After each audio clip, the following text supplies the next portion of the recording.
कुछ देर बाद तान्या का केबिन। कपिल थोड़ा दूर हटते हुए और हकलाते हुए तान्या से कुछ कहने की कोशिश में लगा हुआ था।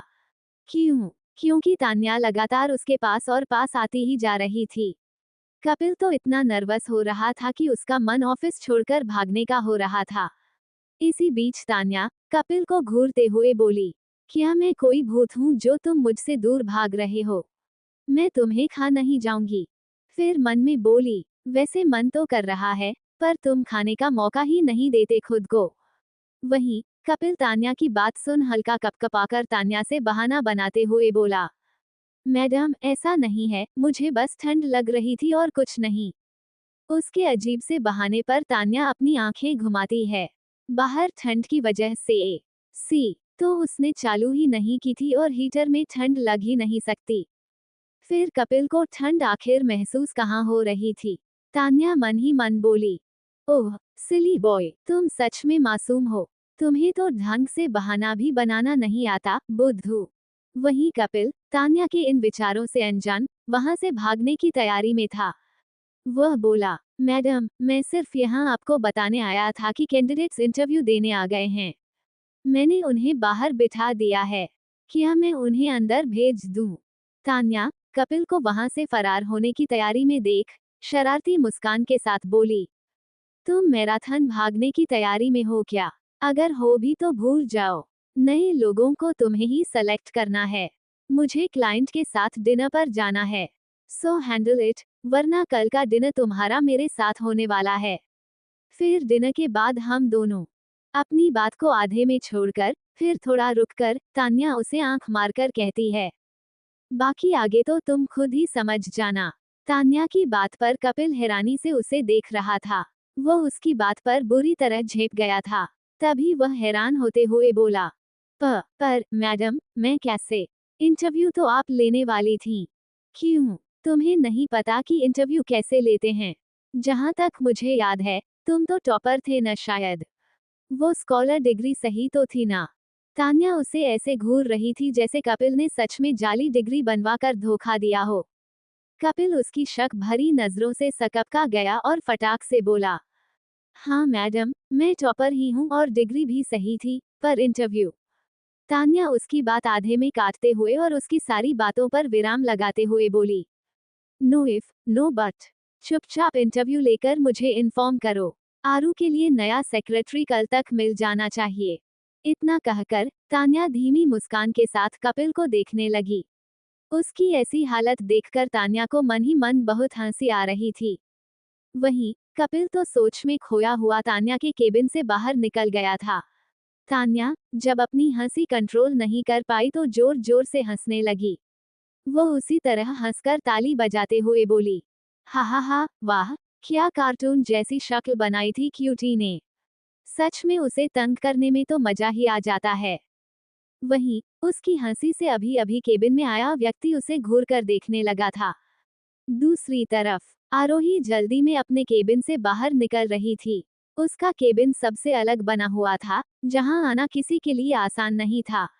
कई लोगों को तो पता भी नहीं था कि उनकी मिस्टीरियस सीईओ कौन है। आरोही ज्यादा किसी से मिलती जुलती नहीं थी। कुछ इम्पोर्टेंट स्टाफ ही जानते थे कि आरोही कौन है। फिलहाल वह अपनी लिफ्ट से निकलकर एक जरूरी काम से बाहर जा रही थी कि उसे महसूस होता है कि कोई उसे देख रहा है। तभी वह चलते चलते रुक जाती है। आरोही देखना चाहती थी कि कौन है जो उसे फॉलो कर रहा है।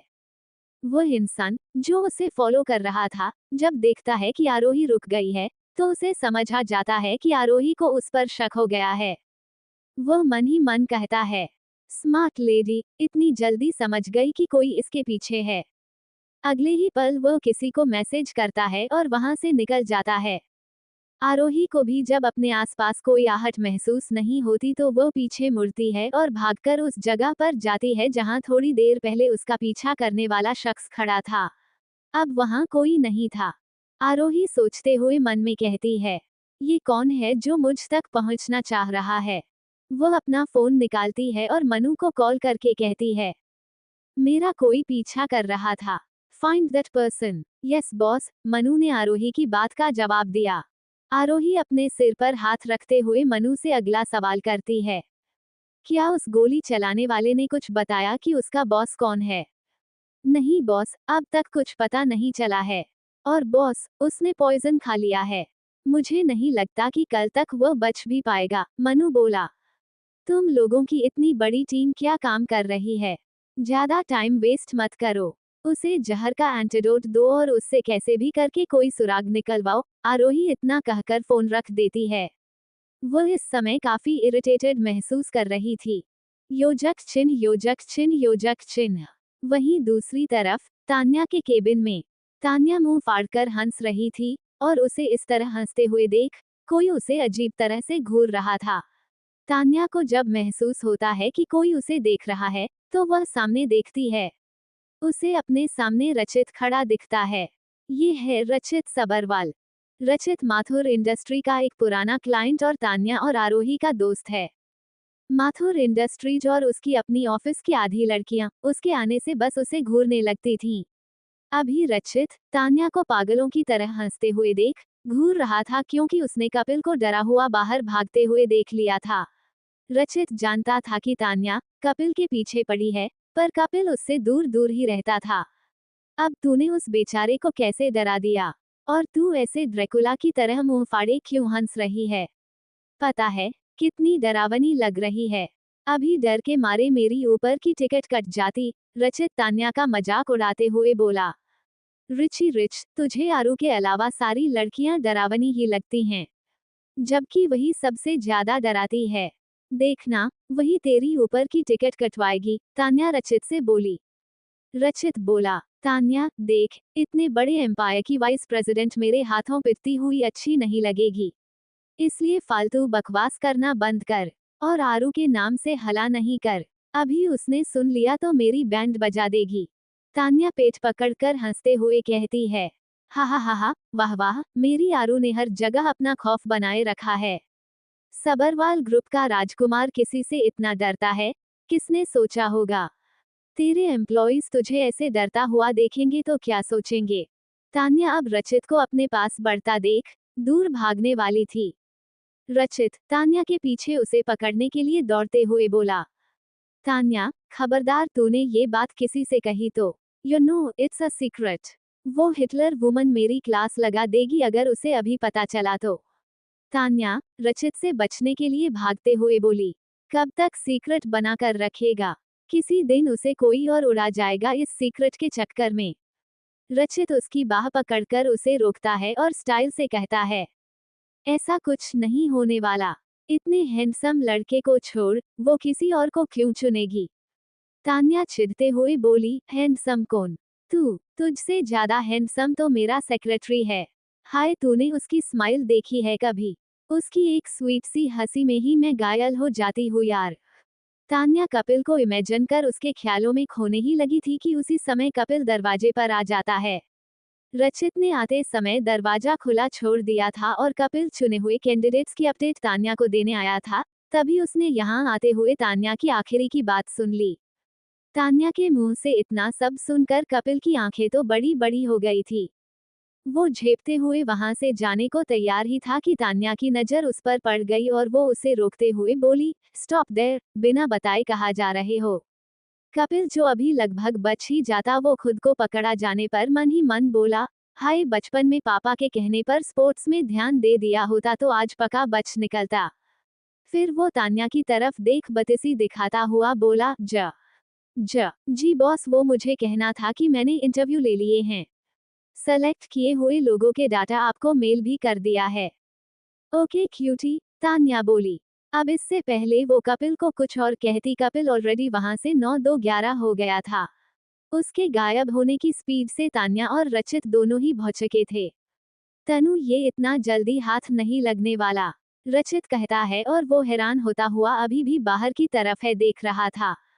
तान्या लंबी सांस लेते हुए अपने सर को ना में हिला देती है और मन ही मन कहती है, काप्स बेबी, तुम मुझे भूत समझकर भाग गए, अब देखना कैसे मैं तुम्हारे पीछे भूत की तरह ही पड़ जाऊंगी। तान्या रचित को देखते हुए बोली, मेरी बात छोड़, तू बता, तू कब आरू से अपने दिल की बात कहने वाला है? See, I know she will not accept it now, but you have to confess at least, और उस नमूने से उसका पीछा भी छूट जाएगा। रचित कुछ सोचते हुए बोला, तान्या आरोही अलग है, मैं चाहता हूँ कि वो मेरा प्यार महसूस करे और दूसरी ये बात है कि मैं हमारी फ्रेंडशिप के बीच कोई ऑकवर्डनेस नहीं चाहता, वो पहले ही इतनी रिजर्व नेचर की है, ऊपर से मैं कैसे उसे अनकंफर्टेबल कर दूँ। तू मेरी चिंता मत कर, रही बात उस नमूने की तो मुझे नहीं लगता आरोही उसके लिए सीरियस है। आरोही बेवकूफ नहीं है। मुझे लगता है उस नमूने में जरूर कुछ तो झोल है, तभी अपनी आरू उसके साथ है। तान्या अपने सर पर हाथ रखते हुए बोली, तेरा कुछ नहीं होगा रिची रिच, तू पक्का उसके बच्चों का मामा बनेगा। ये कहते हुए तान्या सब कुछ इग्नोर करके अपनी न्यू फ्लेवर वाली जेली टेस्ट करने लगी, साथ ही साथ वो कपिल का भेजा हुआ फाइनल कैंडिडेट का मेल भी चेक कर रही थी। वही रचित तो उस नमूने के बारे में सोचने लगा था। आखिर ऐसा क्या करे वो, जिससे कि उस नमूने का पीछा आरोही से पूरी तरह से छूट जाए। क्रमशः कौन रख रहा था आरोही पर नजर? क्या तान्या की बात मानकर रचित कर लेगा आरोही से अपने प्यार का इजहार? किस नमूने की बात कर रहे थे तान्या और रचित? क्या होगा तान्या और कपिल का? आगे की कहानी जानने के लिए बने रहिए मेरी नोवेल माय क्रूल लेडी पर। अपना प्यार और सपोर्ट जल्दी से कमेंट बॉक्स में दिखाएं और ये भी बताइए कि क्या आपको ये कहानी पसंद आ भी रही है या नहीं। थैंक यू दिल।